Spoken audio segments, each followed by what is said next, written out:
جی دوستو، میں ہوں عبد الباسط اور آپ دیکھ رہے ہیں کلائڈوسکوپ۔ اس وقت بھارت میں کچھ اسٹیٹس میں انتخابات ہو رہے ہیں اور خاص طور پہ اتر پردیش میں اور پنجاب میں۔ اتر پردیش کے انتخابات بڑے اہم ہیں اور تقریباً 200 ملین لوگ ہیں اور یہ 7 مراحل میں ہو رہا ہے، اور نتائج کا اعلان جو ہے بھارت کا الیکشن کمیشن وہ 10 مارچ کو کرے گا۔ ہم اس سے پہلے بھی بات کر چکے ہیں کہ مسلمانوں کا ووٹ تقریباً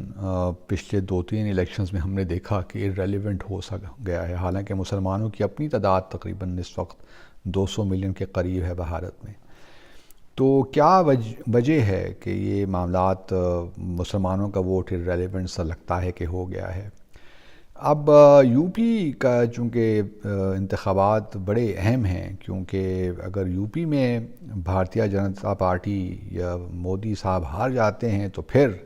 ان کے لیے ایک پریشانی کا سبب تو ہوگا، کیونکہ 2024 کے جو انتخابات ہیں وہ پھر ان کے لیے مشکل بن جائیں گے۔ ابھی میں پچھلے دنوں دیکھ رہا تھا prime minister Modi U P میں ایک انتخابی ریلی سے خطاب کر رہے تھے، اور وہ مسلمانوں کے بارے میں، اور یہ بھی یاد رہے کہ یو پی میں تقریباً 20% مسلمان رہتے ہیں۔ تو وزیر اعظم مودی اپنی ریلی میں یہ کہہ رہے تھے کہ جی ہم نے مسلمانوں کے لیے یہ کیا اور وہ کیا۔ ایک لحاظ سے میں بی جے پی کو خراج تحسین بھی پیش کرتا ہوں کہ انہوں نے کم از کم جو 3 طلاق والا معاملہ تھا اس پہ قانون سازی کر کے ایک بہتر اقدام کیا، کیونکہ اسلام میں واقعی 3 طلاق کا جو معاملہ ہے کہ بس مرد ایک ہی دفعہ 3 بار کہہ دے تو وہ طلاق ہو جاتی ہے، تو یہ اسلام میں اس طرح ہوتا نہیں ہے۔ تو یہ ایک بڑا اچھا کام تو کیا ہے، میں اس کا کریڈٹ تو دینا چاہتا ہوں پرائم منسٹر مودی کو۔ لیکن یہ اب اس کی نیت کیا ہے ایونچولی، آیا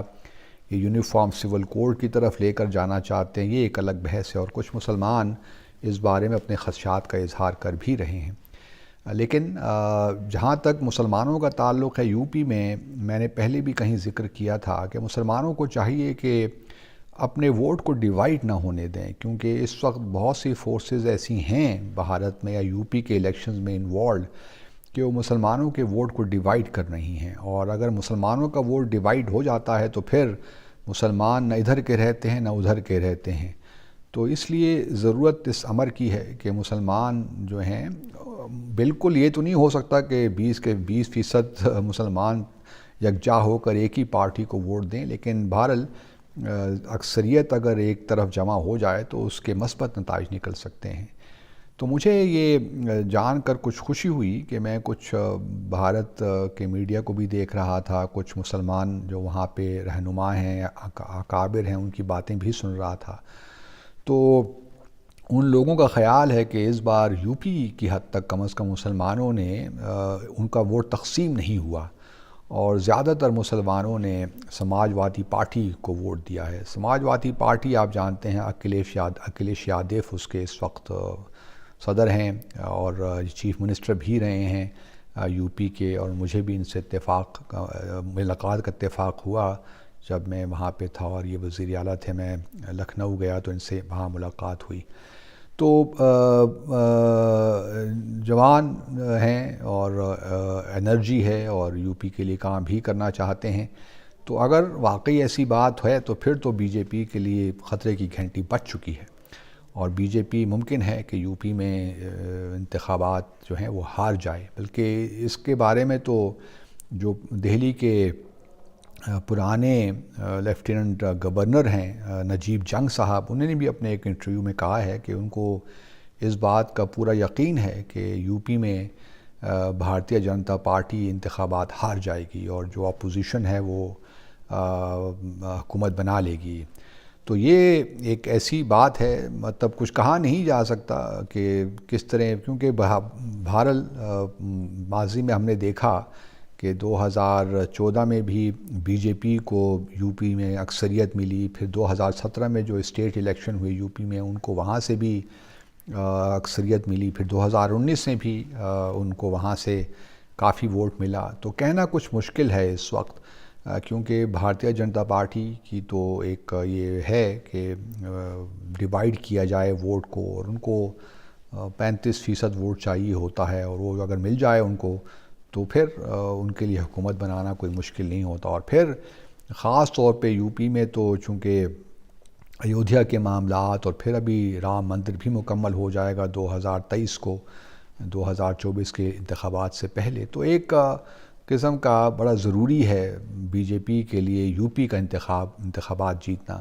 اور یوگی آدتیہ ناتھ جو ہیں اس وقت جو چیف منسٹر ہیں یو پی کے، وہ ہم سب جانتے ہیں ان کا بیک گراؤنڈ کیا ہے، اور وہ بہرحال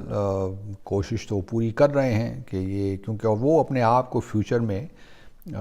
پرائم منسٹر مودی کا جانشین بھی دیکھ رہے ہیں۔ تو یہ اس وقت ایک معاملہ ہے، اور اب دیکھنا یہی ہے کہ آیا مسلمانوں نے کس طرح ووٹ دیا ہے۔ اور اس وقت جو حالات ہیں حجاب کے حوالے سے ہم جانتے ہیں، جو اس وقت ایک مسلمان لڑکیاں طالبات مشکل میں ہیں، اور کوئی سنوائی نہیں ہے، بلکہ بھارت کی سپریم کورٹ نے تو ان کا کیس سننے سے بھی انکار کر دیا فی الحال، کہا کہ جی ابھی ہم نہیں، ہمارے پاس وقت ہی نہیں ہے۔ تو یہ ہے اوور آل ایٹیچیوڈ، اور ہم امید کرتے ہیں کہ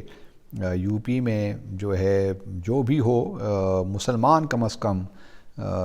اگر اپنا ووٹ کسی ایک پارٹی کے کھاتے میں ڈال لیں گے تو ان کے لیے بہت بہتری ہوگی، رادر دین کہ اپنے ووٹ کو تقسیم کریں۔ اور ووٹ کی تقسیم جو ہے خاص طور پہ یو پی میں ان کے لیے کسی طور بھی فائدہ مند نہیں ہوگی۔ تو ہم اب دیکھ رہے ہیں ان انتخابات کو، اور امید کرتے ہیں کہ یہ جو ہے انتخابات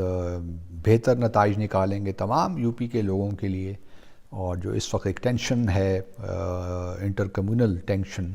مسلمانوں اور ہندوؤں کے درمیان، یا دوسرے کرسچن وغیرہ بھی جو باقی اقلیتیں بھی ہیں ان کے بھی برے حال ہیں، تو ایک قسم کا ان کو کچھ ریلیف ملے گا ان انتخابات کے بعد۔ البتہ وگرنہ جو صورتحال ہے ویسی ہی رہے گی، اور ہم جانتے ہیں کہ یہ صورتحال کس طرف جا رہی ہے۔ تو انشاءاللہ دیکھتے ہیں، 10 مارچ کو امپورٹنٹ دن ہے، تو آپ سے بات ہوتی رہے گی۔ اپنا خیال رکھیے، اللہ حافظ۔